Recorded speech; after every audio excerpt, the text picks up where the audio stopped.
Now, when it comes to someone like Elon Musk or Steve Jobs, right, who seems to be very much in their own, they've got a way about them, and that's it, and everyone needs to conform towards that, and they have the power through the money they have, the status they have, and so on, to make other people conform to that way.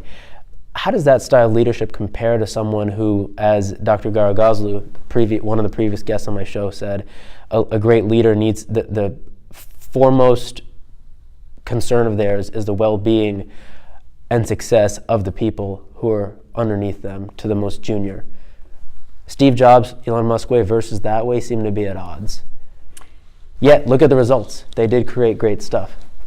Sure, and this is an eternal conundrum that people have been pondering for thousands of years. Was the building of the pyramids worth whatever cost it took? Was the spread of the metric system worth the cost of Napoleon ravaging Europe? These are questions that we do have, and is the destruction that sometimes comes with the change worth the change that then lasts thereafter? But having said that, I think if you think about leaders as being at the top, which is typically how people think about it, that's often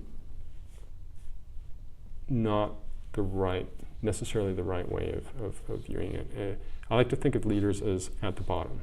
They're the supporting stability that underlies all of the people that work in the organization. And if a leader of an organization, which is what we're talking about now in this context, is doing their role correctly, then yes, they might be very opinionated about where things are going. But at the end of the day, when the attacks come from outside, the people, the naysayers, and all the other stuff that happens, that focuses on the leader. That's part of the role of the leader, is that they take that heat. If you're working on something that's new, that's changing the way things are, and there's a lot of people that are very upset about this, and they come after it, you as the person working in the organization should feel safe that your leader is going to go out there and take that for you, and deal with that aspect of it.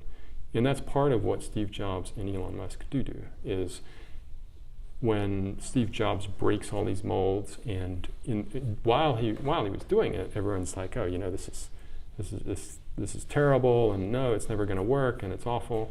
And he keeps going out there and saying, no, we should do this. And sometimes he gets it wrong. We should not have a right mouse button, right? We should only have one button on a mouse. I mean, for years and years and years, he held that. But as the people working in the organization, you should be somewhat shielded from that, mostly shielded from that.